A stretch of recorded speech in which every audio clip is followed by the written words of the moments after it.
Also, now to answer your question on whether I also doubted myself, there was no room. Because, first of all, I was in a crew that was winning. We were winning, gosh. Like, our school was just so good at it, right? Our teacher was so good at it. That's why I love, those memories. Because, remember affirmation? So, first of all, I'm affirmed individually, and then now I'm affirmed communally in this choir that keeps winning. So, first of all, I'm the only boy in this choir. The girls can't be winning, and I'm not. So I had to work myself, and I won. I actually won, like, all the way to the national levels, and that was great. Great experience. Yeah, so there was no room for doubt. In fact, there's someone in my family who dared to... I was like, hold my beer. Okay, I was too young. There's no beer, but yeah, like, hold my cup. Just give me a second. I am coming back. Yeah, and it worked out. In fact, they were very shocked. Now, during the birthday parties, they were the ones saying, Ebu, come sing for us those songs, And that was dope. I love how you do what you do, and I can't seem to get over you. Songea karibu ondokea masaibu. Songea karibu ondokea masaibu. It goes on and on until little liquid strong. On and on, baby. It goes on and on. It goes on and on, baby.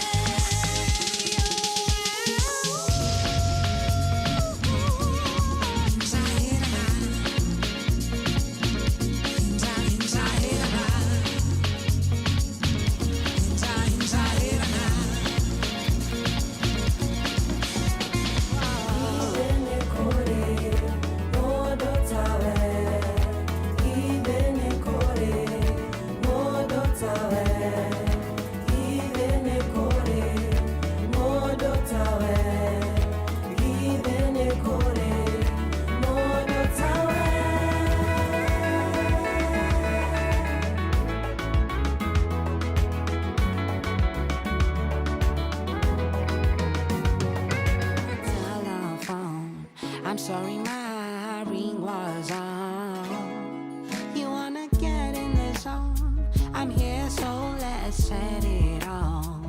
Hurry, baby, take off my clothes. Take a sip of this chocolate.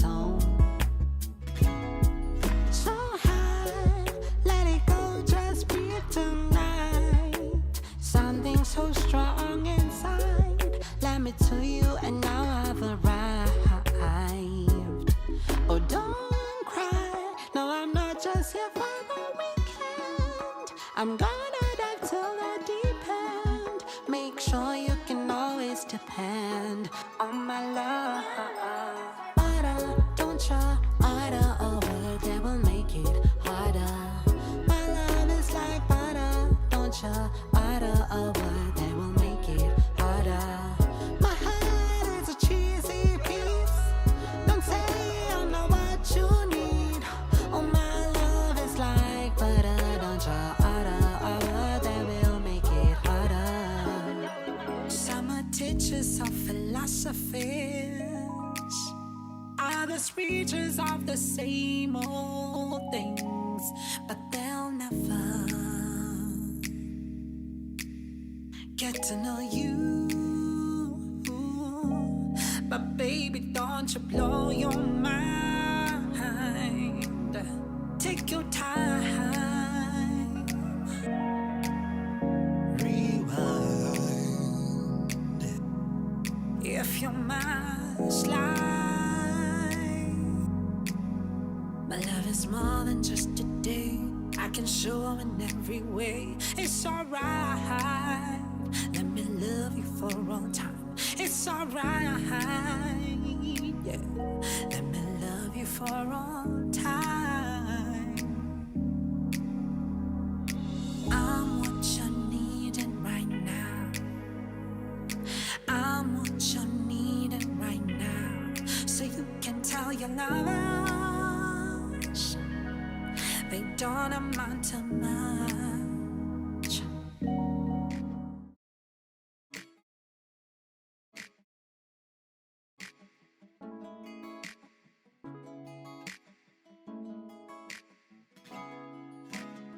name is Kuiyu, also known as Kuiyu,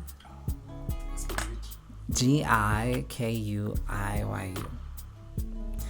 So I tell people this because people mess up my name all the time. It breaks my heart. So my name, all the U's in my name are O's. Not O, but O's. So you have to pronounce it like Kuiyu. Maybe a little background behind that name is I came to discover it means a soloist. Turns out many generations before my coming here, there was a great soloist by the name Kuiyu, who I carry on his legacy. I always forget to say I'm a singer. I always forget to say that, because I also believe I am more than one thing, so sometimes I feel like you've asked me to say what exactly, and half the time I'll just say, hi, I'm Kuiyu, I'm happy to be here, oh my God, and then I'll start focusing on other people, right? Then really talk about the thing that I do. Anyway, so I consider myself a creative spirit, creative human, and then that can be broken down to that I am a very expressive person. Like since I was a child, I was very much into drama and arts and music, and I think that happened to me in a natural way. I always give this story of how my neighbor introduced me to the idea that I could sing, and we were listening to I think something was playing in the radio, and I was singing along, and my neighbors were listening, and they said, "Oh my God, do you know you actually have a beautiful voice?" I'm like, and this time I'm like, I'm as young as maybe 6 years, and I'm like, what? You mean? So that, honestly, I wasn't conscious of it. But then people started telling me, oh, you know what, you could try this. And then I got some confidence. You see, I guess validation is not bad after all. People are like, we don't want validation. But I feel validation is necessary. It comes back to the perfection of life. That you need all these small pieces to keep you going wherever you're going. And so that started, a whole journey, which I still am on today as an artist, as a singer. And I mean, I've gone through so much and so many different beautiful places where I was allowed to present my gift, to perfect my gift. Still doing that, it never stops. It's constantly happening. Even when I have lost the zeal to perform, I've lost the zeal to even love music. Somehow a door opens and I'm like, okay, let's remember what this is like. Yeah.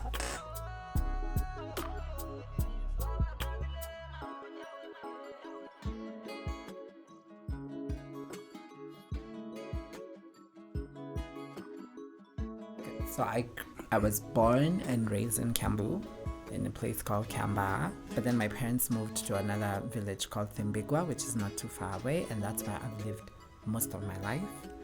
I went to a school called Tigoni Primary School in a very cold place, oh God, but very lush and very green. When I tell people that I live and die in Geshagi, it's like, guys, this has been my life. So I'm really telling you my story. People thought I was just saying things for the sake. Even now, I still live in a place that would be considered a Geshagi. I love it.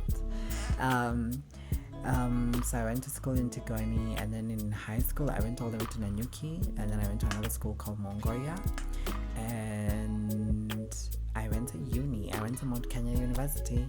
I also went to Kenya School of Law. Along the way, I think in high school is where I really wanted to pursue the arts again. So I was also involved in my music and drama club. They were active. The other day I was looking at my certificates. I'm like, oh my God, I did this. Look at me, because sometimes I forget.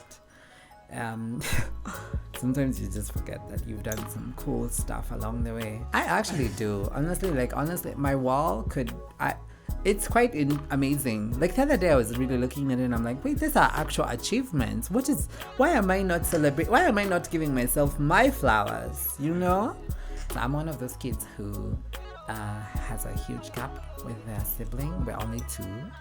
If if you're on my Instagram, I'm always posting my brother. I love him to death. I present as the second born, but I'm the first born. I'm like the joker of all firstborns. Anyway, and he's more like a firstborn. Like honestly, sometimes he's like, oof. I'm like, this is too much pressure. Can you? No. So I mean, we're blessed to be a very small family. My mom has a big heart and has been, present in my life, in this life and in the other life that now she's in. And my dad is there. My dad is a is a dreadlocked guy, so I get it from him, I guess. And we lived quite an interesting life. Our days were interesting. We enjoy each other's company. So although we were two, and my brother came late, right? He was really late. I hate that part. He should have been here earlier. I didn't have to go through half the things I went through, if he was there. Anyway, 7 years. Come on now. So, my neighbors were a big family, like 7 children. Or 10. I cannot recall at this moment, for whatever reason. However, we used to play a lot. And they gave me a beautiful, sense of community. I still feel like we're very much connected like that. They're my brothers, they're my sisters.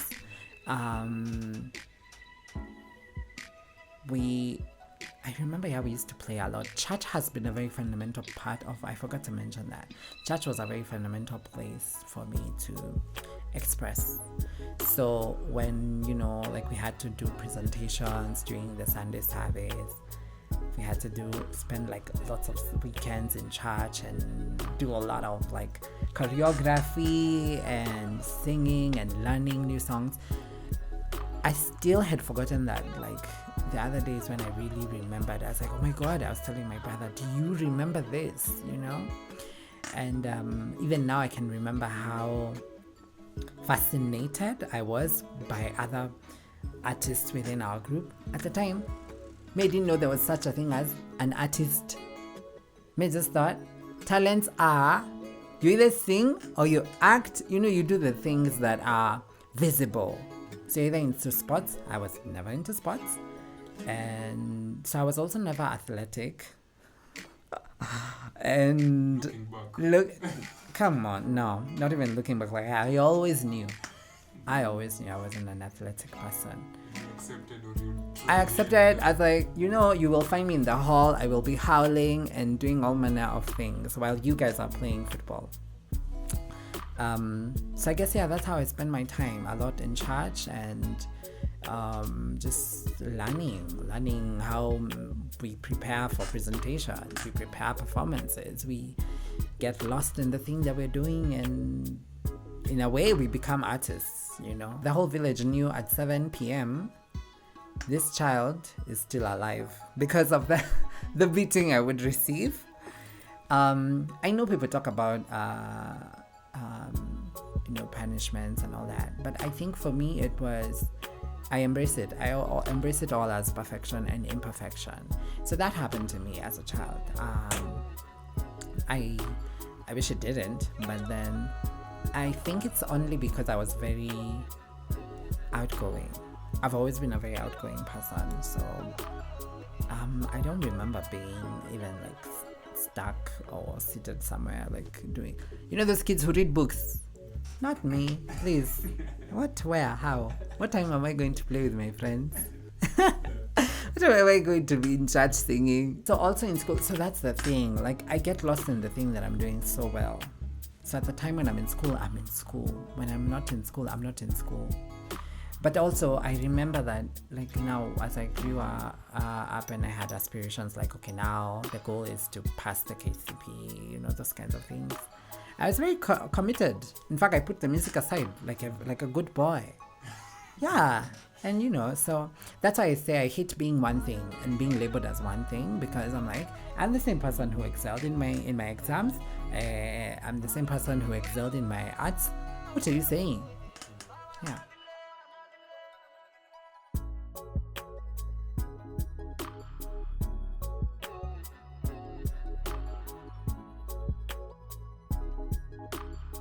So I'll start off by saying that, when we talk about love, yes, we talk about the languages of love.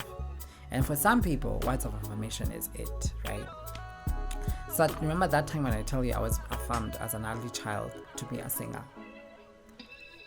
Let me tell you, I did not doubt for 1 second, because these words came from a very safe space. They came from someone who had seen me as a toddler, and now they're like, you're doing this thing and you're actually good at it, right? Without school. I've never gone to music school. I tell people this all the time. Never.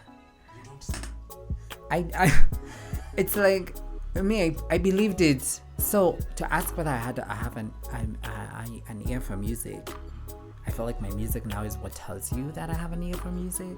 How I do my arrangements, because I've learned. Yes, I never went to school, but I went through schooling. So my early teacher who taught me about music will be like, interesting. In class 5, that's when I discovered there's a music club in my school, and I want to join. So I joined, but there's no other boys in the choir. So I'm like, hey, I want to do this. The boys don't. My teacher says, you have come. Welcome, right? It's a wonderful guy, honestly. Wonderful. He also shout out like Mr. Muthama did, amazing. Gosh. And he's taught lots of people. So for me, it was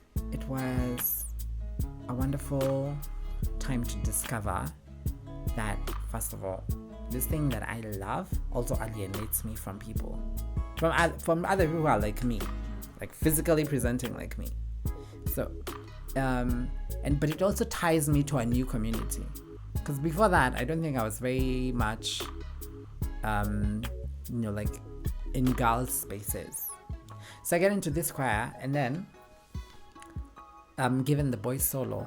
But for me to really, I guess, work on my singing, I had to be in practice with the girls all the time and learn their songs, only because the teacher didn't have time for me alone, because I'm alone. I'm one boy in a cluster of like 40 girls. So there's no boy time in music club.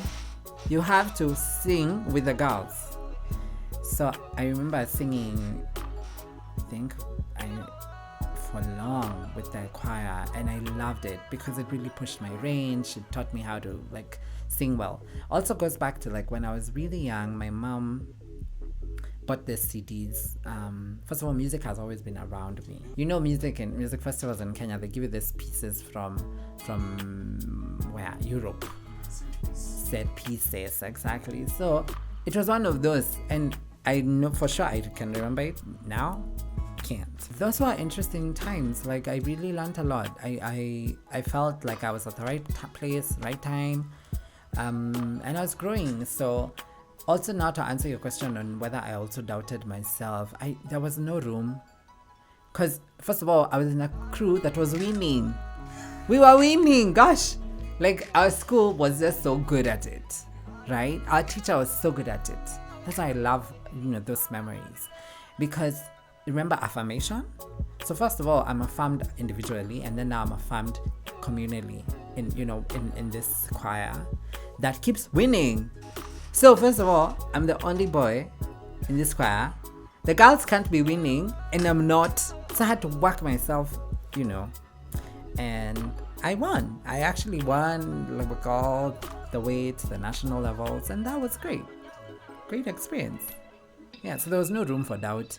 In fact, there's someone in my family who dared to, I was like, hold my beer. Okay, I was too young. There's no beer, but yeah, like hold my cup. Just give me a second. I am coming back. Yeah, and it worked out. In fact, they were very shocked. Now, during the birthday parties, they were the ones saying, Ebu, come sing for us those songs, And that was dope. I mean, a crew that is not winning. That was so hard for me. It's like transformed. Like I thought, wait, these things are supposed to... Yeah, I thought we are supposed to be what is happening? So I think in a way, because I had really come from great privilege, especially like, the music standards and exposure. That's something we need to remember. It was a complete shock. What? We're supposed to be winning. Why are you singing like this? Have you not been trained? I didn't get, I'm like, what was happening in your school? So it was a great shock. The great shock of high school. So what actually ended up happening, I think I focused more in my drama, which was also not so great. In my other school, the arts were shining. What is happening? So I am thrown into this place where I have to create the imagination of where we could be. I have to lead people who, I didn't know I was supposed to lead. But I'm like, you guys, since you don't know, let me tell you. Us, we did like this. Now, if you want to do something, now because I had experience. And I didn't know that was it. So I start writing pieces.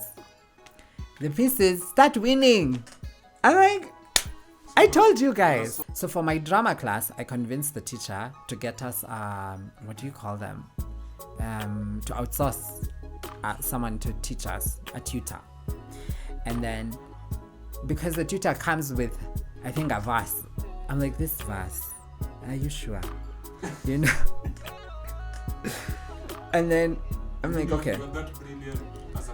At the time, I was, because confidence ni mzuri sana. Gosh.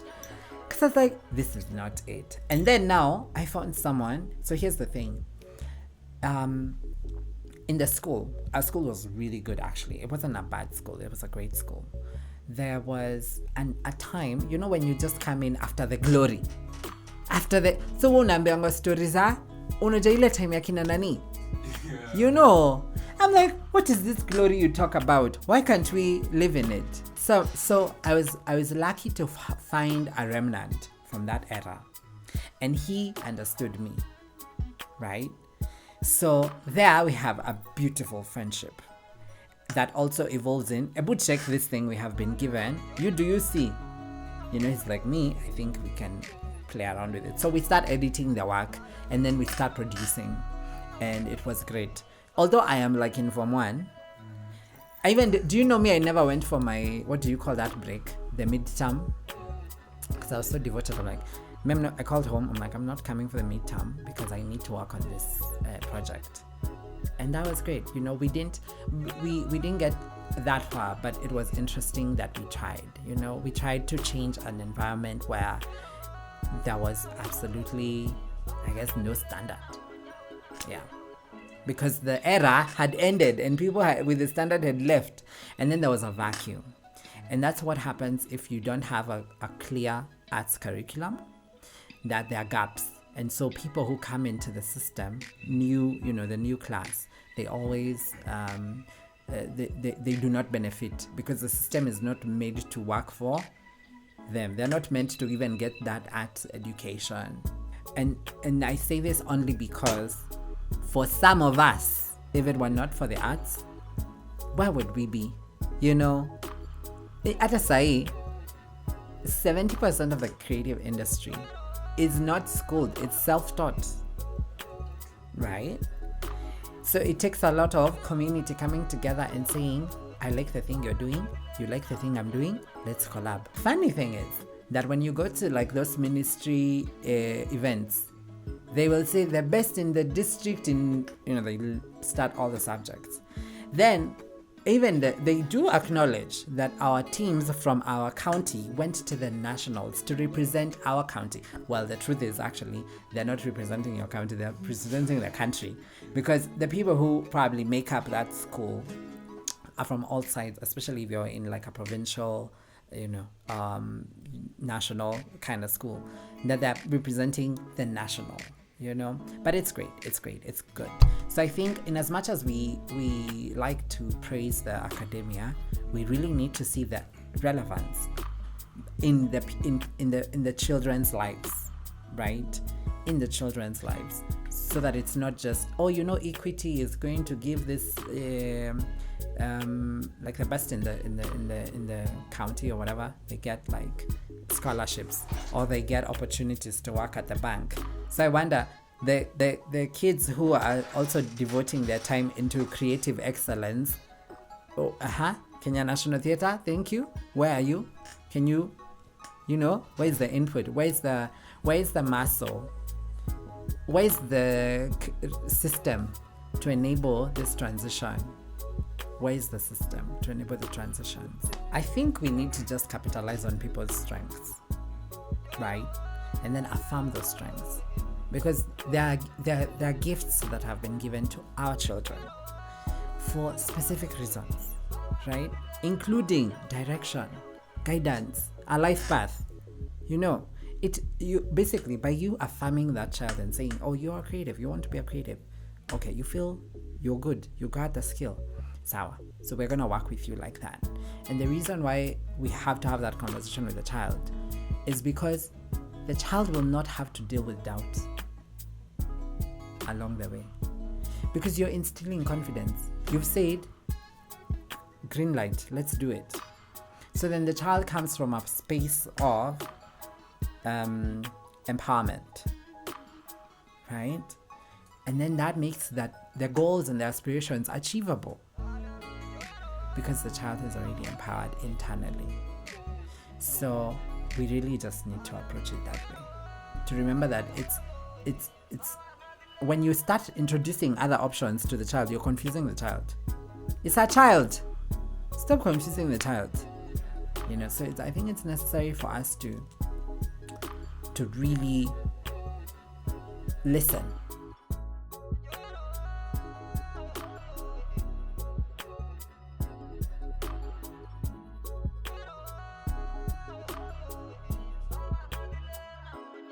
So I was, I'm in between praise and worship teams. I love God, like, yes, that's, it's necessary to acknowledge that.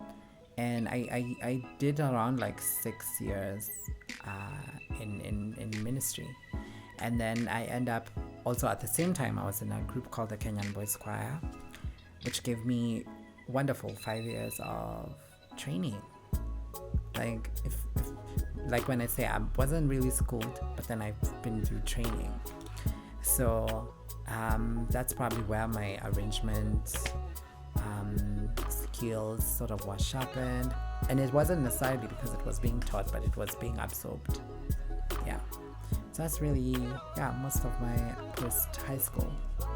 Yeah, and I start a band in the mix. I'm like, oh yeah, let's start a band. So I start a band with some friends from my primary school, actually. I think I also started the band because I really miss them. So we come together. The band was called Wenza. If you listen to my first album, the band is heavily present. So I wrote those songs for the band, and then we made it our project. And then towards the end, we decided to, part ways, and it is what it is. The music is still there. We love each other. Another thing, like, I learned from high school, you remember that time when I was like, can we do this thing? Yeah, so I realized it's a pattern for me. Leadership ends up being a pattern for me. Even when I want to just be in a corner, something just happens. But I also really love people. So bringing people together is a joy. So I'm in many spaces. Trust me. I was like, wherever the music is good, you'll find me there. Yeah. It was really also just me looking for community. Looking for people who enjoy the same kind of music that I do. So I'm doing all these things at the same time. I'm juggling the music, the church, I was not self-caring at all. I was like, what is that?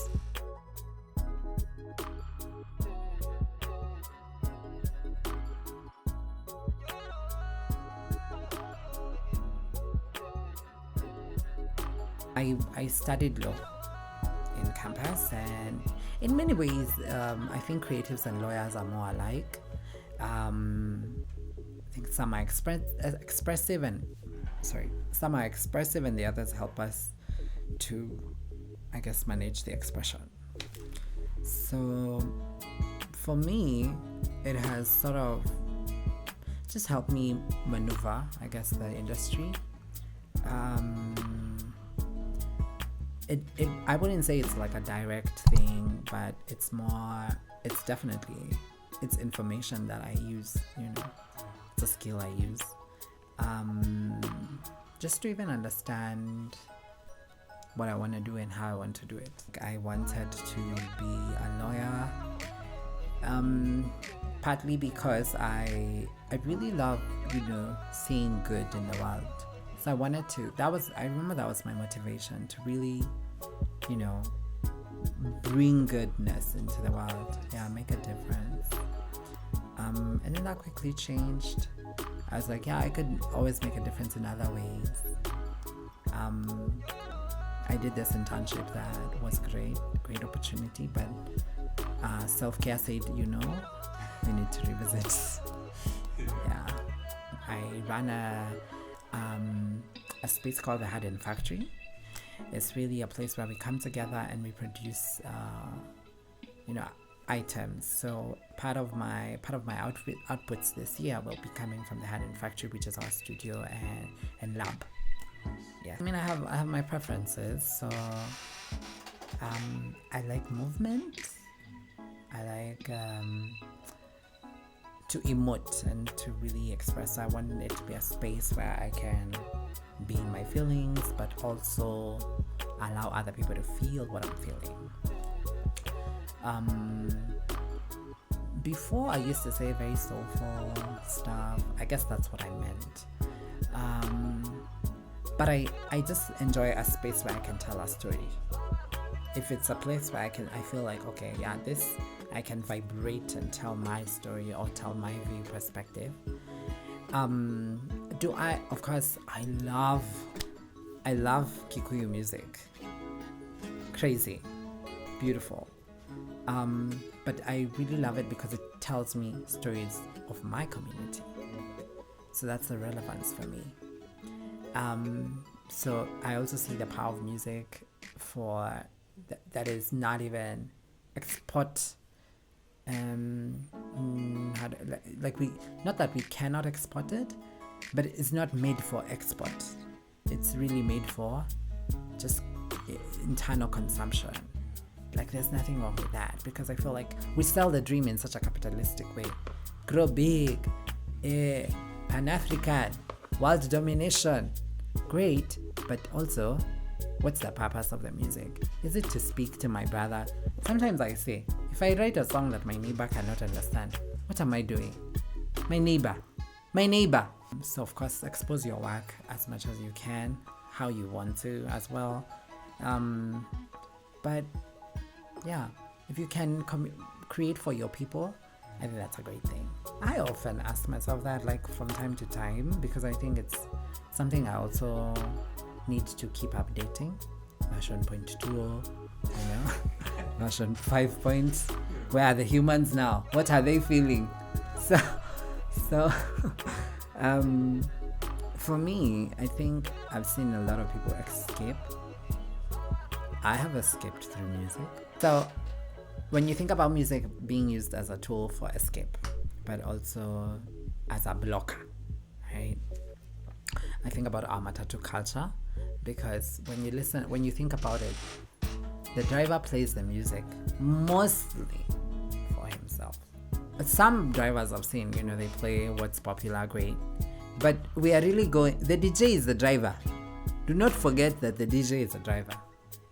So if the driver feels like, Mimi, I'm not going to be in my thoughts, we are going to make a lot of noise. We're going to use music as a tool that blocks the thoughts, or that helps them think, right? So when I think about the utility, I have to think about on the ground, qua ground, who's using this music, how do they use this music? I also see, other people finding themselves through music, identifying themselves through music. So again, now as artists, we have to be very authentic. You can package a song for commerce, great, but you can also package a song for impact.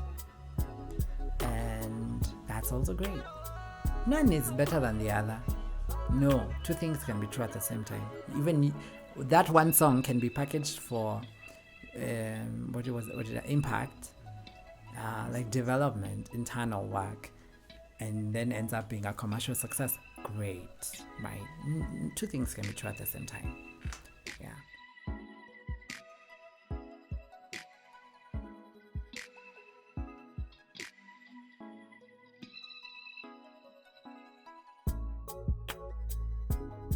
I'm listening.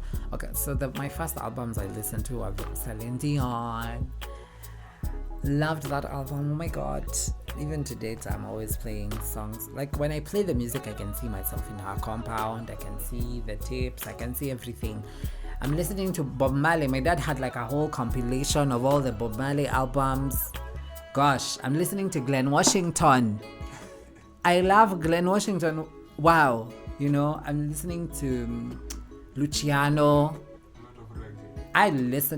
Me and reggae, we have another relationship. Gosh. Yeah. Reggae, thank God for the matatus, because the matatus are the ones that they throw me back, right? Because sometimes I won't find myself looking for the music, but then the matatus remind me and I'm like, we have Shazam, you know? I'm also listening a lot of Whitney Houston. I'm listening to a lot of female voices. I'm listening to a lot of R&B music, and that I love. Like I just felt like I'm flourishing. But also I'm listening to Esther Wahome. Gosh, Esther Wahome. Hey, oh God, I'm listening to a lot of that. I'm listening like The Stomp was that show that really fed me. Kirk Franklin. Everything like that one influenced. We cannot forget like those kinds of shows. There was, I think, growing up at some point, Mizizi. That's why I first heard of what's her name? Wonderful, Masimaira, Zanaziki. Me, I'm listening to everything. I'm listening to Hardstone. I'm listening, you know. So my I think my parents first of all were Kenny Rogers. My parents listened to a lot of things. The reggae, definitely, because my dad was listening to reggae like 8 a.m. in the morning, 6 a.m. reggae, Metro FM, you know, all those things. And then, so I'm in a concoction of sounds, and I'm loving what I'm hearing. And then I have to go to school and sing shit music. Yes, we were fortunate. I didn't know we were fortunate. Yeah, but yeah, it was quite something growing up at that time. Shout to the Lord. What was that CD? I don't remember, but this choir from Australia. Dalenjek, I think. So I listen to a lot. I listen to everything. Yeah, and the thing is that I think I never selected anything at any point. I just really went with the vibe. And so even now when I create music, it's mostly what's the vibe.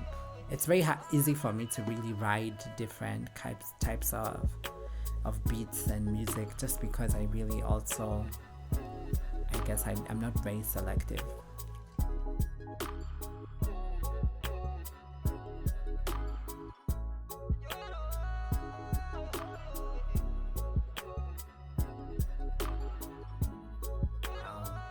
I have so many, but in the choir there was this time we performed at the Luiliki Auditorium, and then I got a standing ovation, and I did just like a verse. I was like, you guys, and I couldn't, like, wow, that day I really let myself go. You're alone?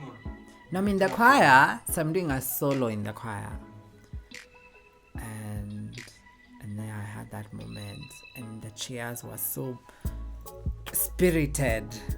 I was like, wait, you know. On my personal journey, it has to be when I did Choreology, which is an event I did, my live recording for the Bloom EP. Wow, I felt everything. Even when you listen to how I sing on the Bloom EP, they're just 4 songs, but for me they're like it's a whole concert, you know. And that that was another time I felt like I was just on my wings, you know. And I was there, like the audience was there with the journey, and yeah. And then I think, what other moments? So many others. I also sometimes it's really I'm by myself, and I'm writing this music, and I'm like, wait a minute, you know. And I get joy. I get joy from the gift gives me joy. So.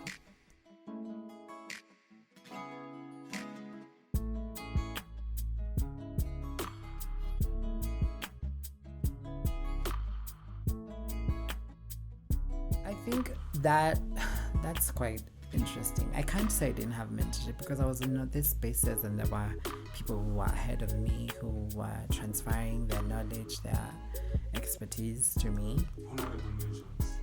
Masambaya, the Kenyan Boys Choir, what? Henry Wanjala, the Kenyan Boys Choir. Amos Karanja from my praise and worship team. Gosh, so brilliant. Do you see them actively in the music scene to this day among most of them? Yes, I'd say they're still there. It's just that it's defined differently, but they're still doing the music. They're still, helping other people get along and move along. Yeah, really, those were very instrumental people.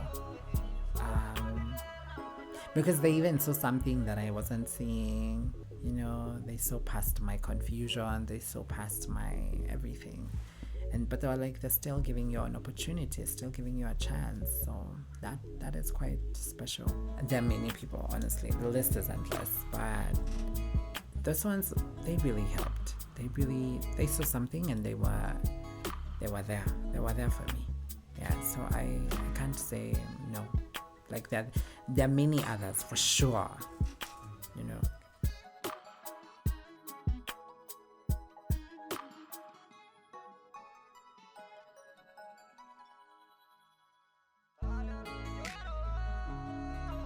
Yes, it's called My Voice. My voice is the instrument. What do you want? The voice is the first instrument and I play it so well. I also play a little, I don't want to say I play the keys. Instrumentalist hapa nje wataniambia Kuiyu. What do I know? So me, I play the voice. Yeah, I'm curious about all the other. In fact, I understand them. In fact, but let me tell you, when I tell you I play the voice, I play the voice. Yeah, I think that for me has been a work in progress. Yes, so because I really love community, so I still wanted to be in the bands, but then I remember, when the universe keeps telling you something and you're like, oh, universe, so it must happen when